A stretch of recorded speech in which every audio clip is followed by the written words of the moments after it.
पुष्पा जी के मना करने के बाद अब अनु और आर्यवर्धन करेंगे मंदिर में शादी। लेकिन पुष्पा जी देखने वाली हैं जब आर्यवर्धन और अनु को शादी करते हुए तोड़ेंगे उनके होश। आपको बता दें कि सीरियल तुम से तुम तक में दोस्तों बहुत बड़ा ट्विस्ट आ गया, जहां पे पुष्पा जी ने शादी करने के लिए साफ साफ मना कर दिया है अनु और आर्यवर्धन को।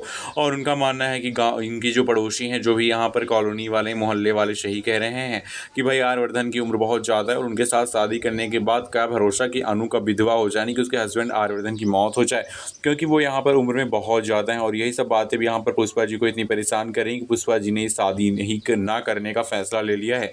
और इतना बड़ा फैसला लेने के बाद अनु के भी होश उड़ गए हैं। अनु भी को यहाँ पर बहुत बुरा इसको महसूस कर रही है। अनु सोच रही है कि ये सब क्या हो रहा है, मेरी और आर्यवर्धन सर की शादी होने जा रही थी, लेकिन बीच में माँ को ऐसा क्या हो गया कि इन्होंने मेरी और आर्यवर्धन सर की शादी यहाँ पर तोड़ने के बारे में फैसला कर लिया है। वेल दोस्तों, आपको हम बता दें इस सीरियल में बहुत धमाकेदार ट्विस्ट आने वाला है। अब यहाँ पे आर्यवर्धन से कहती है अनु कि सर मुझे आपसे ही शादी करनी है और ये शादी के लिए मुझे चाहे जो करना पड़े मैं करूँगी। और वो यहाँ पर आर्यवर्धन को लेके मंदिर जाती है और कहती है कि प्लीज़ मेरी मांग में सिंदूर भर दीजिए। लेकिन पुष्पा जी को शक हो जाता है कि कहीं अनु कोई बड़ा फैसला तो नहीं ले रही, और वो भी यहाँ पर मंदिर पहुँच जाती है और वहाँ पर वो देखेंगे कि उनकी शादी हो चुकी होगी।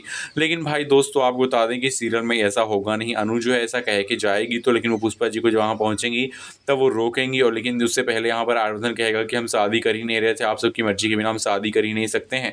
और ये सुनने के बाद पुष्पा जी फिर से शादी करने के लिए राजी हो जाएंगी। लेकिन आर्यवर्धन और उनकी शादी होने से पहले अब कहानी में फिर से एक नई चाल चलने वाला है जलंधर, और इस बार उसका साथ वो देने वाला जो आर्यवर्धन के सबसे करीब है, वो है मीरा। जी हाँ, अब यहाँ पर आपको दिखाया जाएगा कि मीरा और यहाँ पर जलंधर मिलकर इस अनु आर्यवर्धन की शादी तोड़ने की प्लानिंग करेंगे। जहाँ पे पहले तो जलंधर यहाँ पे मीरा का फ़ायदा उठाने की कोशिश करेगा, लेकिन बाद में मीरा भी आर्यवर्धन का ही जलंधर का ही फ़ायदा उठा लेगी और आर्यवर्धन वो शादी करेगी जलंधर के साथ मीरा। और मीरा के दिल में सिर्फ यही चल रहा होगा कि जलंधर के सहारे उसको आर्यवर्धन की जिंदगी से अनु को निकालना है और बाद में फिर शादी करनी है खुद आर्यवर्धन सर के साथ, क्योंकि मीरा जो है वो भी कहीं ना कहीं आर्यवर्धन सर को पसंद करती है, उसके साथ शादी भी करना चाहती है।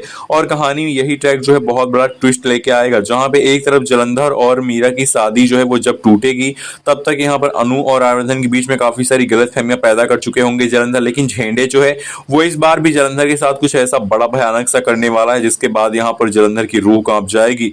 अब जलंधर जो है वो यहाँ पर कहता है मीरा से कि तुम्हें मुझे बचाना होगा, लेकिन मीरा कहती मैं तुमको कैसे बचाऊंगी, तुम तो खुद ही समर्थ हो बचने में। लेकिन जो झेंडे इस बार झेंडे यहाँ पर खून की होली खेलने वाला, यानी कि वो जलंधर को अपने रास्ते से हटाने के लिए उसको अपनी आंखों के सामने मारने वाला है। और दोस्तों, अपनी आंखों के सामने झेंडे जब मारेगा तो वो पहले तो मीरा से कह देगा कि तुम्हारी भी सारी काली सच्चाई मुझे पता है कि तुमने क्या क्या कब किया है, और तुम्हारे सारे काला कांडी मेरे पास, अगर तुम नहीं ज्यादा बोलोगी तो मैं कुछ नहीं करूंगा, वरना मैं तुम्हारी अगर जलंधर के साथ तुमने शादी किया तो मैं सारी सच्चाई जाके आर्यवर्धन को बता दूंगा। फिर आर्यवर्धन की जिंदगी में जाने का जो सपना है तुम्हारा वो सपना ही रह जाएगा। वेल दोस्तों, अब देखना बेहद दिलचस्प होगा कि किस प्रकार से आखिरकार मीरा की जिंदगी में जलंधर की आएगा और उसकी शादी होगी, और मीरा जलंधर शादी करके भी क्या अनु और आर्यवर्धन को अलग कर पाएंगे या फिर नहीं कर पाएंगे। वीडियो को लाइक करके कमेंट करके हमें बताइए कि आपको क्या लगता है इन दोनों की शादी होगी या फिर नहीं होगी।